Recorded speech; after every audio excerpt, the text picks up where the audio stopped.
When in 1947 the Polish government decided to leave Auschwitz as a place so that people can remember, the idea, and it's actually written when you go in Auschwitz-Birkenau, is plus jamais ça, never again. Now, if you see what happened afterwards, it still happened nowadays. There is a genocide in Burma at the moment. I mean, so why not asking yourself the question, yes, we should remember, but maybe we should also step back a little bit and think maybe how we should remember, because this is what I faced during all this trip, is that finally the place is the proof.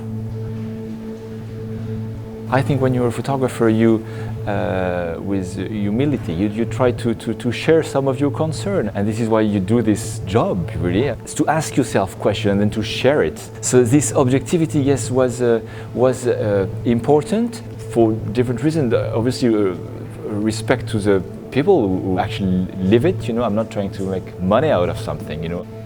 And objectivity also because you can very quickly be in the caricature, and didn't want to be in the caricature because it's, my legitimacy to go to these places is not as, is not more valuable than the other visitor. I mean, I don't know them. I'm not going to judge them. Now, what I'm trying to judge, I hope, is why those places exist. I think this capacity of human being to do evil and this incapacity to receive lessons from the past. This fascination for death and this cruelty which is beyond words. There is, in this exhibition, there is at some point 4 graffiti on the wall. 2 of them are taken in Auschwitz-Birkenau, near the building of Dr. Mengele. I have connection with the Second World War because both my grandparents died during this, but I have no connection with Auschwitz directly. But when you see it, you just want to cry, because you think, why do people do that? I think definitely for lots of these places, it's to experience death, but keeping your own comfort. It's to feel alive. Basically, because we need to be excited, because maybe we're bored. I don't know. There is definitely something about this excitement. At the same time, when I went to Auschwitz-Birkenau, I asked a permit to work with the tripod. So I met one of the guys there who is in charge of the press, and he said to me, you know what? When there is a group of young people coming to Auschwitz and they have the sandwich near the crematorium, yes, this shouldn't happen. When there's people laughing, and yes, but what I know is that when people leave the place, they are not the same. And I think that's also quite interesting, because the idea is not to say you shouldn't go or you should behave like that. No, it finally comes back to your own individual thinking of why you're here. Since the very beginning, I understood that it was not a new phenomenon. And I mean, you know what? We all slow down on the highway to look at the accident. I mean, this fascination is maybe part of us. I'm not better than anyone. And yes, gladiatorial combat in Rome and all this.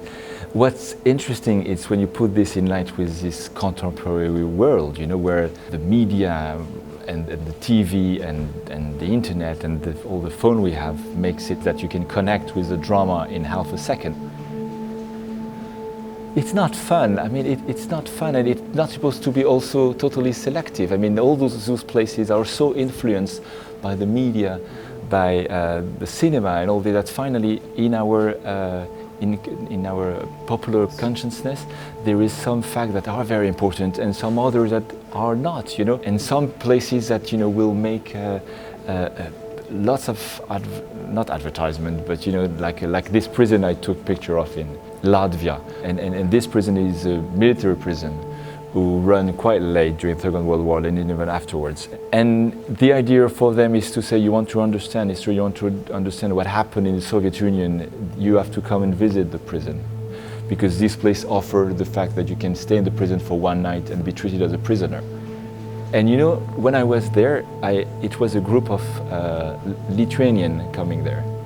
And I talked to their teacher, because their teacher were the one bringing them here. And I asked them, why are you doing this?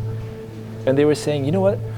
We thought it's interesting to go in the prison and to have all the teenagers in the prison, because theory is one thing, but we think that, you know, they will understand better.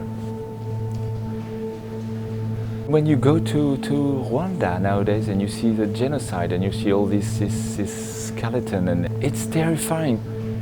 But I like to believe that people who will go to these places are not, their first motivation is not the horror show. I mean, I hope so. Or really we live in a terrible, sad world. But when Rwanda had happened, I was 22.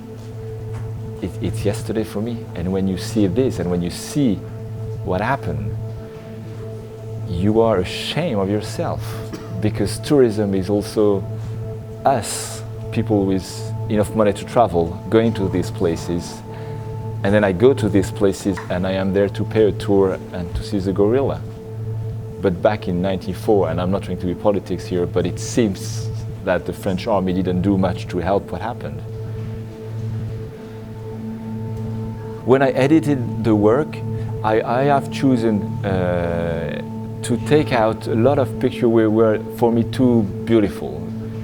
It could be a good photography, a nice photography, and still talk about the subject. The important thing is how you do it, what's your protocol, and for example, for me, I work in negative with contact sheets, and when I do the print, my idea is not to change things, it's to get it better, but I'm not touching anything. I'm not a big Photoshop fan. I think when you shoot reality, there is something which is not objective. But still, you have, you know, it's a proof. The proof is my negative, and this is why I try to follow. Finally, we have no control on this, because we're talking about the industry, we're talking about the government, because there is something very politic about choosing one place or another. I mean, these places in Lebanon that I photograph, it's the Hezbollah. The Hezbollah is one of the army which is a more secret army. This is the first example of jihadist tourism. When I went there, it took me a year and a half to have the authorization. When I went there, what they were saying was, you know, with the Holocaust and all this, I mean, there are so many museums, you know, they're talking about this, and you know, there is big, you know, propaganda, and we want to do the same. You know, we are living in a world where you have to communicate, you have to be on the social media, you have to show things, you have to do things. And you can walk in the tunnel where the Hezbollah fighters were fighting 10 years ago.